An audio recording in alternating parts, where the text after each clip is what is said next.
Bitcoin ஆல்காயின்ஸ் எல்லாமே வந்து இப்போ லோ போயிட்டே இருக்கு. பிகாஸ் ஆஃப் ஈரானுக்கும் இஸ்ரேலுக்கும் வார் போயிட்டு இருக்குல்ல, அதுக்கான அப்டேட் என்ன அதை பார்த்தலாம் நம்ம. அதுக்கப்புறம் வந்து ஃபெட்டுக்கான அப்டேட் அதையும் பார்த்தலாம் நம்ம. அப்படி மூணாவது முக்கியமான விஷயம் டெக்னிக்கல் டேட்டா எல்லாத்தையுமே டீட்டெயிலாக பார்ப்போம். இன்னொரு முக்கியமான விஷயம் ஜூலை 9 வரைக்கும் நீங்கள் ரொம்ப ஜாக்கிரதையாக இருக்கணும். அது ஏன் அதை பின்னாடி சொல்கிறேன் உங்களுக்கு. ஃபஸ்ட்டு முக்கியமான நியூஸ் வந்து இந்த வார் அப்டேட்டு. போன வாரம் வந்து இஸ்ரேல் வந்து உங்களுக்கு வந்து ஈரானை அட்டாக் பண்ணாங்க. இப்போதைக்கு 2 பேருக்கும் வந்து வார் ரொம்ப இன்டென்ஸாக போயிட்டுருக்கு. இதில் வந்து என்ன பிரச்சனை கேட்டால் வந்து இப்போதைக்கு வந்து ஈரானுக்கும் இஸ்ரேலுக்கும் வார் போயிட்டே இருந்துச்சுன்னா எந்த பிரச்சனையும் கிடையாது. மார்க்கெட் வந்து இப்படி தான் இருக்கும், ஒரு சாப்பியாக இருக்கும். அந்த வார் வந்து ஒரு கண்டிஷனில் சீஸ் ஃபயருக்கு வந்துடும். அதுக்கப்புறம் வந்து மார்க்கெட் கண்டிஷன் வந்து புல்லிஷாக மாறிடும். பிகாஸ் ஆஃப் இதில் வந்து இப்போ வந்து அமெரிக்கா உள்ளே வர மாதிரி வந்து ஒரு பெரிய பெரிய டாக் போயிட்டுருக்கு. இது முக்கியமான காரணம் ட்ரம்ப் தான். மாற்றி வந்து இப்போ பேசிக்கிட்டே இருக்காரு. பட் இப்போ வந்து புட்டின் என்ன சொல்லியிருக்காருன்னா, அமெரிக்கா உள்ளே வந்துச்சுன்னா சைனாவும் ரஷ்யாவும் உள்ளே வருவோம் அப்படின்ற மாதிரி இப்போ டாக் போனதுக்கப்புறம் அமெரிக்கா வந்து இப்போ 2 வாரம் வரைக்கும் வந்து நாங்கள் இஸ்ரேல் விஷயத்தில் வந்து எந்த முடிவு எடுக்கலாங்கிறத 2 வாரம் கழித்து தான் நாங்கள் யோசிப்போங்கிற மாதிரி சொல்லியிருக்காங்க. அதனால் வந்து என்னையை பொறுத்த வரைக்கும் மார்க்கெட்டில் இஸ்ரேலுக்கும் ஈரானுக்கும் வார் போச்சுன்னா ஓகே, மார்க்கெட் வந்து இப்படியே இருக்கும், அது சீஸ்ஃபயர் ஆயிரும், பிரச்சனை இல்லை. அமெரிக்கா உள்ளே வரக்கூடாது. அமெரிக்கா உள்ளே வந்தால் மிகப்பெரிய ப்ராப்ளம் ஆயிரும் மார்க்கெட்டுக்கு. மார்க்கெட் வந்து கிராஷ் ஆக சான்ஸ் ரொம்ப அதிகமாக இருக்குது. ஓகேங்களா, அமெரிக்கா உள்ளே வரக்கூடாது. ஓகேங்க, இது முக்கியமான விஷயம். ரெண்டாவது முக்கியமான நியூஸ் என்ன அப்படின்னு கேட்டால் வந்து ஃபெட்டுக்கான நியூஸ். ஃபெட்டோட சேர்மன் வந்து முந்தா நேற்று பேசினார். எப்பயும் போல தான் வந்து என்ன சொன்னான்னா இன்ட்ரெஸ்ட் ரேட்டை கட் பண்ணல, அது உங்களுக்கு தெரிஞ்சிருக்கும். அண்டு இன்னொரு முக்கியமான விஷயம் வந்து எக்கனாமிக் வந்து இப்போதைக்கு சாலிட் ஃபேஸாக இருக்கிற மாதிரி சொல்லி முடிச்சிட்டாரு. அது முக்கியம் கிடையாது. அதுக்கப்புறம் ட்ரம்ப்புக்கும் ஃபெட்டுக்கும் வந்து சண்டை போச்சு. ட்ரம்ப் என்ன சொன்னார்னா, ஃபெட்டோட சேர்மன் வந்து டம்மி பீஸு, அவங்க இன்ட்ரெஸ்ட் வந்து கம்மி பண்ணணும், இது வந்து ஹிஸ்ட்ரியில் வந்து இந்த மாதிரி தப்பு பண்ணக்கூடாது, ஃபெட்டோட சேர்மன் திருப்பி யோசிக்கிற மாதிரி ட்ரம்ப் வந்து ஃபெட்டை போட்டு பொழந்தார், ஃபெட்டோட சேர்மனை.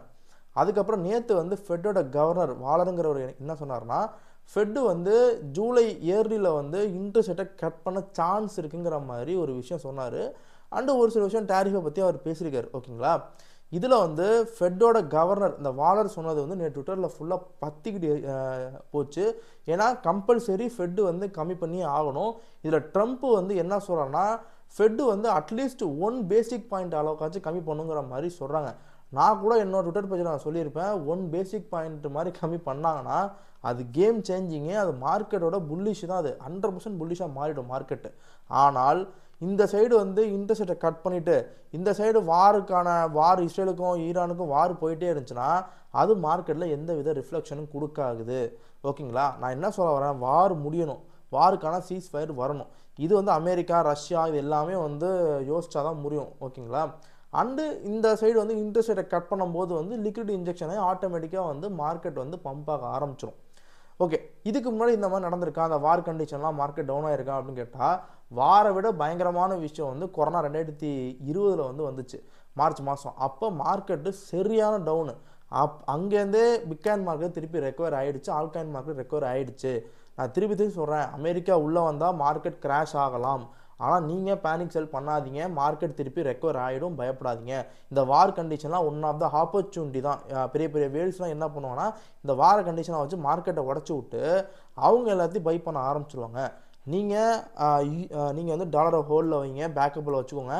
கரெக்டான கண்டிஷன் வரும்போது large cap all coins and some mid caps, good mid caps all காயின்ஸை மட்டும் டிசிஏ பண்ணுறது நான் பெட்டர்னு நான் சொல்லுவேன். அதான் வந்து பெஸ்ட் ஐடியா.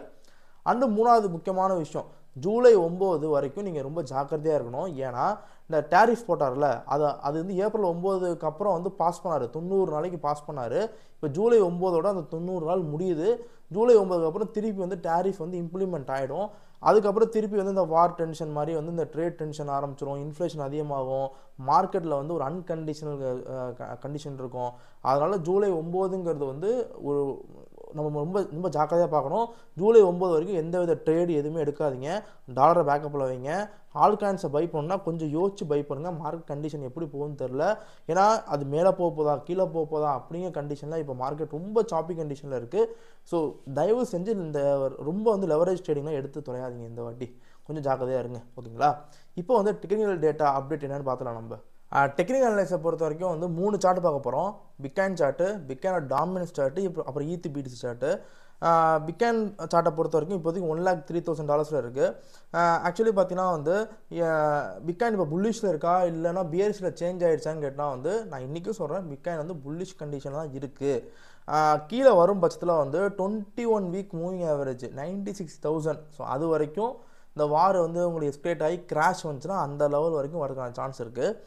அதை விட்டு கீழே வந்துச்சுன்னா 50 வீக் மூவிங் ஆவரேஜ் வந்து ஒரு 85,000. இதனால் திருப்பி சொல்கிறேன், இந்த 85,000 கம்பல்சரி வந்துடும் அப்படிலாம் சொல்லவே இல்லை. இப்போ ஏன்னா வார் கண்டிஷன் எப்படி போகுதுன்னே தெரில. பட் இப்போதைக்கு வந்து ஈரானோட கை தான் ஓங்கி இருக்குது. நான் சொல்கிறேன், திருப்பி சொல்கிறேன், இந்த கண்டிஷன் 95க்கு வந்தாலும் கிராஷ் ஆனாலும் பயப்படாத, சப்போர்ட் அங்கே அந்த இடத்துல இருக்குது. அந்த இடத்துல வந்து இப்போ நான் வந்து அந்த இடத்துல ஆல்காயின்ஸ் லார்ஜ் கேப் ஆல்காயின்ஸில் நான் வந்து என்ட்ரி ஆவேன். ஓகேங்களா? அதுவும் முழு டாலரையும் ஃபுல்லாக உள்ளே போட்டுற மாட்டேன். ஒரு 30% மட்டும் போட்டு நான் அங்கே டிசிஏ பண்ணிப்பேன். மேலே போகும் பட்சத்தில் நான் ஒரு இது சொல்லியிருப்பேன், ஆகஸ்ட் 18, 2025 அதில் வந்து பிட்காயின் 1,30,000 வரைக்கும் போகும்னு நான் சொல்லியிருப்பேன். இப்போ வரைக்கும் அது வந்து உங்களுக்கு ரெவலண்ட்டாக இருக்கா கேட்டால் ஆமாம், இப்போ வரைக்கும் அந்த கண்டிஷன் இருக்குது, போகிறதுக்கான சான்சஸ் இருக்குது. ஆனால் இன்னும் 2 வாரம் கழித்து இந்த ஜூலை 9 அப்புறம் ஜூலை 4ஆம் தேதி, ஏன்னா அமெரிக்கா வந்து 2 வாரம் கழிச்சு தான் நான் வாருக்குள்ளே என்ட்ரி ஆகும் என்ன முடிவெடுப்போங்கிற மாதிரி சொல்லியிருக்காங்க. அப்போ 2 வாரங்கிறப்ப ஜூலை 4 ஜூலை 9ங்கிறது 2 டேட்டு ரொம்ப முக்கியமான டேட்டு. அது வரைக்கும் செக் பண்ணி பார்த்துட்டு அந்த ஆகஸ்ட் 18, 2025 1,30,000 போகுமாங்கிறத அன்றைக்கி நம்ம வந்து திருப்பி வந்து நம்ம செக் அவுட் பண்ணி பார்ப்போம். நம்ம வரலன்னா நான் என்னோட ட்விட்டர் பேஜில் நான் சொல்லிடுவேன். தமிழ் கிரிப்டோ டெக் வர என்னோட ட்விட்டர் பேஜ் நீங்கள் ஃபாலோ பண்ணுவீங்க, அங்கேயே நான் சொல்லிவிடுவேன். அப்புறம் வந்து குளோபல் லிக்விடிட்டி ரொம்ப முக்கியம். அதுவும் இப்போ இன்க்ரீஸ் ஆகிற மாதிரி தான் தெரியுது. அதையும் செக் அவுட் பண்ணிக்கலாம். இப்போ அடுத்து வந்து உங்களுக்கு ஈத்து பிடிசியை பொறுத்த வரைக்கும் 84% வந்து லோவில் இருக்குது. 2021 இருக்குல்ல, அதுலேருந்து பார்த்தீங்கன்னா ஈத்து கடுமையான லோவில் இருக்குது. இப்போ உங்களுக்கு தெரிஞ்சுக்கும் லோலேருந்து ஒரு ரெக்கவர் ஆகி இப்போ வந்து வார் கண்டிஷனால் அக்குமுலேட் ஆகிட்டு இருக்கு. இது கொஞ்சமாக வந்து ரெக்கவர் ஆகி மேலே போகும் பட்சத்தில் அவுட் பர்ஃபார்மன்ஸ் பண்ணும் பட்சத்தில் வந்து உங்களுக்கு வந்து ஆல்காயின்ஸ் எல்லாம் வந்து ஒரு பூம் அடிக்க சான்ஸ் ரொம்ப அதிகமாக இருக்குது. எத்திரியத்தை பொறுத்த வரைக்கும் வந்து எத்திரியத்தை இப்போ பை பண்ணலாமான்னு கேட்டால் டவுன் வரப்போ கண்டிப்பாக நீங்கள் எடுங்க, ஒன்றும் பிரச்சனை இல்லை. அண்ட் இன்னொரு முக்கியமான விஷயம் வந்து எத்திரியத்தில் வந்து என்ன பிரச்சனைன்னு கேட்டால் இன்னத்துக்கு எத்திரியம் $3,000 வரைக்கும் போயிருக்கணும். இந்த சார்ட் இருக்குது பார்த்தீங்கன்னா, இந்த சார்ட் ரொம்ப முக்கியம். ஏன்னா மணி ஃப்ளோ வந்து ஃபஸ்ட்டு பிட்காயினுக்கு வரும், அப்புறம் எத்திரியத்துக்கு வரும், அப்புறம் உங்களுக்கு லார்ஜ் கேப்பு, அப்புறம் மிட் கேப்பு, லோ கேப் போகும். இப்போதைக்கு வந்து மார்க்கெட் பிட்காயினுக்கு வந்திருக்கு. எல்லா கேல்குலேஷனும் எல்லாமே வந்து பிட்காயினுக்கு வந்திருக்கு. ஏன்னா லாஸ்ட் 10 டேஸில் மட்டும் வந்து பிளாக் ராக் கிட்டத்தட்ட வந்து 4 பில்லியன் அளவுக்கு வந்து பிட்காயினுக்கு இன்வெஸ்ட் பண்ணியிருக்காரு. அந்த ஃப்ளோ எத்திரியத்துலேயும் வர ஆரம்பிச்சிச்சு. இந்த வார்னால அப்படியே இப்போ ஸ்டாப் ஆகிருக்கு. இல்லைனா எத்திரியம் இன்னத்துக்கு ஒரு $3,000 ஆச்சு, இன்னத்துக்கு போயிருக்கும். பிட்காயின் வந்து 1,15,000 வரைக்கும் இன்னத்துக்கு போயிருக்க வேண்டியது. இந்த வார் கண்டிஷனால் இப்படி இருக்குது. ஸோ அதனால் வந்து வார் கண்டிஷன் சீக்கிரமாக சேஞ்ச் ஆகிடும். அதனால் வந்து அது வரைக்கும் நம்ம காத்திருக்கணும், வேறு ஒன்றும் கிடையாது. ஸோ பிட்காயின் டாமினன்ஸை பொறுத்த வரைக்கும் வந்து இப்போ 65.2 இருக்குது. இது வந்து எப்போ திரும்பி ஆல்காயின்ஸ் ஸ்டார்ட் ஆகும் அப்படின்னு கேட்டால் 62, 60 இதை உடைக்காத வரைக்கும் ஆல்காயின்ஸ் கிடையாது. ஏன்னா இப்போ டாமினன்ஸ் ஃபுல் புல்லிஷ் கண்டிஷனில் இருக்குது. இதுலேருந்து 65ங்கிற இப்போ டாப் ஹையில் இருக்குது. இந்த 65.22 உடச்சி மேலே போச்சுன்னா அடுத்த ரேஞ்சுங்கிறது வந்து 68ங்கிற ரேஞ்சுக்கு போகிறதுக்கான சான்ஸ் இருக்குது. அதுக்கு முன்னாடி 2020 ஹைங்கிறது 72. மேபி அது கூட வந்து லிக்விடிட்டியை போய் கிராப் பண்ணிட்டு கூட வரலாம். ஏன்னா இப்போ இந்த வார் கண்டிஷன்லாம் இருந்து உங்களுக்கு எஸ்கலேட் ஆச்சுன்னா லிக்விடிட்டியை கிராப் பண்ணுறது கூட 72, அந்த ஃபேர் வேல்யூ வந்து ஃபில்அப் பண்ணுறதுக்கு 72, 73 வரைக்கும் கூட போகிறதுக்கான சான்ஸ் இருக்குது. பட் கீழே டாமினன்ஸ் வந்து கீழே வரும் பட்சத்தில் வந்து 62 வரணும், அடுத்து 60 வரணும். 60யை உடச்சாதான் உங்களுக்கு ஆல்காயின் சீசன் ஃபுல் ஃப்ளெஜ்டாக ஸ்டார்ட் ஆகும். இப்போ அடுத்து வந்து ஆல்காயின் சீசனோட இண்டெக்ஸு, அந்த இண்டெக்ஸை பொறுத்த வரைக்கும் இப்போதைக்கு வந்து பிட்காயின் சீசனில் தான் இருக்குது. 22ங்கிற ரேஞ்சில் இருக்குது. ஓகேங்களா? இன்னும் வந்து ஆல்காயின் சீசன் இன்னும் வந்து ஃபுல் ஃப்ளெஜ்டாக ஸ்டார்ட் ஆகலை. இதுவும் வந்து ரொம்ப லோவில் தான் இருக்குது. அப்புறம் வந்து உங்களுக்கு லிக்விடிட்டி மேப்பை பொறுத்த வரைக்கும் வந்து 1,03,000 அந்த ரேஞ்சில் வந்து நல்ல ஒரு லிக்விடிட்டி இருக்குது. பார்ப்போம், நம்ம என்னென்னு யோசிச்சு பார்ப்போம். இந்த வாரம் எப்படி எஸ்கலேட் ஆகுது, ஒரு 2 வீக்ஸ் வெயிட் பண்ணி தான் நம்ம பார்க்கணும்.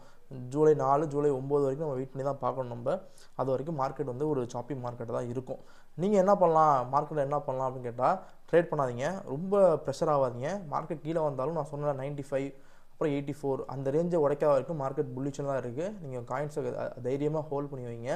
டிசிஏ பண்ணணும்னா டாலரை பேக்கப்பில் வைங்க. டிசிஏ பண்ணால் லார்ஜ் கேப் ஆல் காயின்ஸில் கொஞ்சமாக டிசிஏ பண்ண ஆரம்பிங்க. அதான் பெட்டர் நான் சொல்வேன். ஓகே, இந்த வீடியோ பிடிச்சிருந்தா லைக் பண்ணுங்கள். அதுக்கு முன்னாடி வந்து Tamil crypto tech Twitter page, Telegram page ரெண்டுக்கான லிங்க் நான் கீழே கொடுத்துருக்கேன். மஸ்ட்டு அதை ஃபாலோ பண்ணுங்கள். அதான் நான் ஃபஸ்ட்டு அப்டேட் அங்கே தான் கொடுப்பேன். லைக் பண்ணுங்கள், ஷேர் பண்ணுங்கள், தமிழ் கிரிப்டோ டெக்கை சப்ஸ்கிரைப் பண்ணுங்கள். பாய்.